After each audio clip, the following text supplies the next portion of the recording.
नमस्कार दोस्तों, स्वागत है आपका एक बार फिर मेरे YouTube चैनल विराज स्टडी IQ में। दोस्तों, जैसा कि आप सभी को पता है, मैंने एक सीरीज चला रखी है अंतिम प्रहार के नाम से, जो कि फार्मासिस्ट एग्जाम के लिए बहुत ही महत्वपूर्ण रहने वाली है।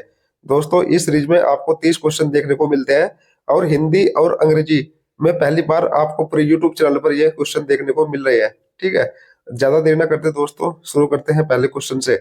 पहले क्वेश्चन में पूछा गया है, storage temperature of whole human blood is, यानी कि संपूर्ण मानव रक्त का भंडार तापमान कितना होता है। तो दोस्तों, जो संपूर्ण मानव रक्त का भंडार होता है, यानी कि whole human blood storage temperature होता है, वह होता है 4 से 8 डिग्री सेल्सियस। 4 से 8 डिग्री सेल्सियस पर ही हम स्टोरेज करते हैं ह्यूमन ब्लड को। ठीक है, तो ऑप्शन नंबर 20 का सही उत्तर होगा। क्वेश्चन नंबर 2 है दोस्तों, important staining test for tuber bacillus, यानी कि ट्यूबर जो बेसिली होता है उसके लिए महत्वपूर्ण धुंधलापन परीक्षण टेस्ट कौन सा होता है। तो दोस्तों, ट्यूबर कल जो बेसिली होता है उसके लिए टेस्ट होता है एसिड फास्ट स्टेनिंग, यानी कि एसिड फास्ट धुंधलापन। तो ऑप्शन नंबर सी इसका सही उत्तर होगा। क्वेश्चन नंबर 3 है, liquid hydrocarbon base can be sterilise by, तरल हाइड्रोकार्बन बेस को किसके द्वारा निष्फल किया जाता है। यानी कि लिक्विड जो हाइड्रोकार्बन होते हैं उनको किसके द्वारा स्टेलाइज किया जाता है। तो दोस्तों, ये किया जाता है ड्राई हीट ओवन मेथड द्वारा। ऑप्शन नंबर बी इसका सही उत्तर होगा। और FBD इसका एग्जाम्पल है, ये भी आपको याद रखना है। यही बात करें ऑटोक्लेव, ये मॉइस्ट हीट स्टेलाइजेशन का उदाहरण है, जबकि फिल्ट्रेशन मेम्ब्रेन फिल्टर जो स्टेलाइज करते हैं उसका एग्जाम्पल है। ये भी आपको याद रखना है। क्वेश्चन नंबर 4 है, advantage of dry heat moist heat is, नम गर्मी की तुलना में सूखी गर्मी का लाभ क्या है। तो दोस्तों, जो ड्राई हीट मेथड होता है उसकी तुलना अगर हम मॉइस्ट हीट मेथड से करें तो क्या लाभ होगा। तो दोस्तों, इसका सही उत्तर है its ability to penetrate and kill micro organism by oxidation, यानी कि ऑक्सीकरण के माध्यम से सूक्ष्म जीवों में प्रवेश करने और उन्हें मारने की इसमें अक्षमता होती है। तो ऑप्शन नंबर ए इसका सही उत्तर होगा। क्वेश्चन नंबर 5 है, which of the flying micro organism are used as biological indicator for autoclave, यानी कि निम्नलिखित में से कौन से सूक्ष्म जीव ऑटोक्लेव के लिए जैविक संकेतक के रूप में उपयोग किए जाते हैं। तो दोस्तों, इसका सही उत्तर है जियोबैसिलस स्टीरियोथर्मोफिलस, यानी कि ऑप्शन नंबर डी इसका सही उत्तर होगा। और यह बहुत ही इंपॉर्टेंट क्वेश्चन है, इसको आपको याद रखना है। क्वेश्चन नंबर 6 है दोस्तों, विच of the radiation has highest penetrating power, यानी कि किस विकिरण में सबसे अधिक भेदन शक्ति होती है। तो दोस्तों, ये होते हैं अल्फा रेडिएशन में। ठीक है, अल्फा रेडिएशन, ये आपको याद रखना है। तो ऑप्शन नंबर ए इसका सही उत्तर होगा। केटामाइन बिलोंग टू, दोस्तों क्वेश्चन नंबर 7 में पूछा गया है केटामाइन किससे संबंधित है। तो दोस्तों, जो केटामाइन होता है ये होता है शेड्यूल एक्स, यानी कि अनुसूची एक्स से संबंधित। तो ऑप्शन नंबर डी इसका सही उत्तर होगा। क्वेश्चन नंबर 8 है, which schedule deal with the period of drug, कौन सी अनुसूची दवाओं के जीवन काल से संबंधित है। तो दोस्तों, यह अनुसूची है पी। ठीक है, शेड्यूल पी के अंदर ही हम डील करते हैं पीरियड ऑफ ड्रग्स लाइफ। ठीक है, ऑप्शन नंबर सी इसका सही उत्तर होगा। क्वेश्चन नंबर 9 है दोस्तों, औषधि एवं प्रसाधन सामग्री नियम 1945 की अनुसूची जे में निम्नलिखित की किसकी सूची है। तो दोस्तों, जो अनुसूची जे है वह है disease and elements which a drug में नॉट क्लेम टू प्रिवेंट और क्योर, यानी कि ऑप्शन नंबर डी इसका सही उत्तर होगा। क्वेश्चन नंबर 10 है दोस्तों, विच of the flowing disease is caused by virus, निम्नलिखित में से कौन सी बीमारी वायरस के कारण होती है। तो देखिए दोस्तों, कोविड-19 और मम्प्स और सार्स, ये सभी विषाणु जनित बीमारियां हैं, जबकि ऑप्शन नंबर डी में दिया गया है ऑल ऑफ द अबव, यानी कि इनमें से सभी। तो ऑप्शन नंबर डी इसका सही उत्तर होगा, क्योंकि ये सभी वायरस से संबंधित बीमारियां हैं।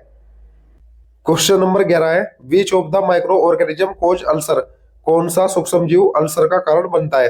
तो दोस्तों, अल्सर होता है एच पाइलोरी द्वारा, यानी कि ऑप्शन नंबर सी इसका सही उत्तर होगा। क्वेश्चन नंबर 12 है, को एडमिनिस्ट्रेशन ऑफ एसिटिलिसैलिसिलिक एसिड, यानी कि जिसको एसिप्रिन बोलते हैं, एंड वारफेरिन, एसिटिलिसैलिसिलिक एसिड एस्प्रिन और वारफेरिन का सह प्रशासन क्या है। तो दोस्तों, इसका सही उत्तर है increase the risk of bleeding, रक्त स्राव के जोखिम को बढ़ाना। तो ऑप्शन नंबर ए इसका सही उत्तर होगा। क्वेश्चन नंबर 13 में पूछा गया है, fluoroquinolone should not be concurrently administered with, यानी कि फ्लोरोक्विनोलोन को किसके साथ नहीं दिया जाना चाहिए। तो दोस्तों, फ्लोरोक्विनोलोन को मिल्क यानी कि दूध के साथ नहीं दे सकते। तो ऑप्शन नंबर बी इसका सही उत्तर होगा। क्वेश्चन नंबर 14 है, code of moral principle is, नैतिक सिद्धांत की संहिता क्या है? तो दोस्तों इसको बोलते हैं एथिक्स, यानी कि नैतिकता। तो ऑप्शन नंबर बी इसका सही उत्तर होगा। क्वेश्चन नंबर 15 है, minimum haemoglobin concentration in adult blood donor is. वयस्क रक्तदाता में न्यूनतम एचबी सांद्रता क्या होती है? तो दोस्तों जो एडल्ट होता है उसमें ब्लड डोनर कंसंट्रेशन होती है 12.5 ग्राम पर डेसीलीटर, यानी कि ऑप्शन नंबर सी इसका सही उत्तर होगा। क्वेश्चन नंबर 16 है, shelf life of whole human blood is. संपूर्ण मानव रक्त की सेल्फ जीवन काल कितना होता है? तो दोस्तों ये होता है 3 सप्ताह, यानी कि 3 वीक। तो ऑप्शन नंबर डी इसका सही उत्तर होगा। क्वेश्चन नंबर 17 में पूछा गया है, इंसुलिन इज एडमिनिस्ट्रेड बाय, यानी कि इंसुलिन किसके द्वारा दिया जाता है? तो दोस्तों इंसुलिन को देते हैं सब कुटिनस रूप में, यानी कि उपचर्म के रूप में, और यह मधुमेह डिसीज में यूज किया जाता है, ये भी आपको याद रखना है। क्वेश्चन नंबर 18 है, type 1 ADR reaction is. Type 1 ADR अभिक्रिया क्या है? तो दोस्तों टाइप 1 एडीआर रिएक्शन होती है आईजीई मेडिटेड, यानी कि जो इम्यूनोग्लोबिन ई होता है उसके प्रति मध्यस्थता। तो ऑप्शन नंबर सी इसका सही उत्तर होगा। क्वेश्चन नंबर 19 है दोस्तों, absorbable suture material among the flowing. निम्नलिखित में से कौन सा अवशोषित करने योग्य सिवनी पदार्थ है? सिवनी पदार्थ को बोलते हैं दोस्तों सुचर मटेरियल, ठीक है। तो इसका सही उत्तर है कैटगट, ऑप्शन नंबर बी इसका सही उत्तर होगा। क्वेश्चन नंबर 20 दोस्तों इंपोर्टेंट क्वेश्चन है, जिसमें पूछा गया है hospital acquired infection are called, यानी कि अस्पताल में होने वाले संक्रमण को क्या कहते हैं? तो दोस्तों जो अस्पताल यानी कि हॉस्पिटल में संक्रमण या इन्फेक्शन होता है उसको बोलते हैं दोस्तों नोसोकोमियल इन्फेक्शन, यानी कि ऑप्शन नंबर डी इसका सही उत्तर होगा। क्वेश्चन नंबर 21 है, human anatomical waste should be dispose bye.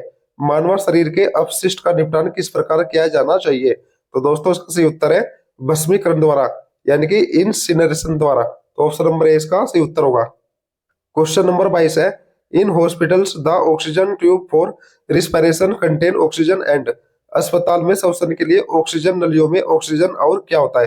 तो दोस्तों इसमें ऑक्सीजन के साथ होता है हीलियम, यानी कि ऑप्शन नंबर बी इसका सही उत्तर होगा। क्वेश्चन नंबर 23 है, pharmacovigilance is done for monitoring of, यानी कि फार्माकोविजिलेंस किसकी निगरानी के लिए किया जाता है? तो दोस्तों इसका सही उत्तर है ड्रग सेफ्टी के लिए, ऑप्शन नंबर डी इसका सही उत्तर होगा।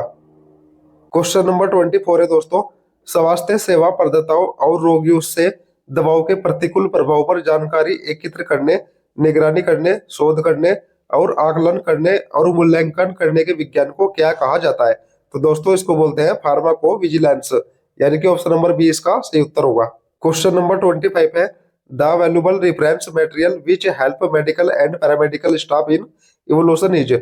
मूल्यवान संदर्भ सामग्री जो मूल्यांकन में चिकित्सा और पैरामेडिकल स्टाफ की मदद करती है वह क्या कहलाती है? तो दोस्तों इसका सही उत्तर है मेडिकल रिकॉर्ड, यानी कि ऑप्शन नंबर बी इसका सही उत्तर होगा। क्वेश्चन नंबर 26 है, Hatch Waxman act is related to. जो हैच वैक्समैन अधिनियम होता है किससे संबंधित है? तो दोस्तों यह है जेनेरिक ड्रग से, यानी कि जो जेनेरिक दवाइयां होती है उसी से हैच वैक्समैन एक्ट संबंधित रहता है। तो ऑप्शन नंबर सी इसका सही उत्तर होगा। क्वेश्चन नंबर 27 है, normal range of blood cholesterol in healthy young adult is. स्वस्थ युवा वयस्क में रक्त कोलेस्ट्रॉल की सामान्य सीमा क्या होती है? तो दोस्तों इसका सही उत्तर है 100 से 240 मिलीग्राम पर 100 ml, यानी कि ऑप्शन नंबर बी इसका सही उत्तर होगा। क्वेश्चन नंबर 28 है, which of the following is a fungal disease. निम्नलिखित में से कौन सा एक फंगल रोग है? तो दोस्तों इसका सही उत्तर है कैंडिडियोसिस, यानी कि ऑप्शन नंबर बी इसका सही उत्तर होगा। क्वेश्चन नंबर 29 है दोस्तों, enteric coated oral dosage form of laxative bisacodyl should not be given with, यानी कि जो लैक्सेटिव बेसाकोडिल के enteric coated oral dose form होती है उसको किसके साथ नहीं दिया जाना चाहिए? तो दोस्तों इसका सही उत्तर है एंटा एसिड के साथ। तो ऑप्शन नंबर बी इसका सही उत्तर होगा।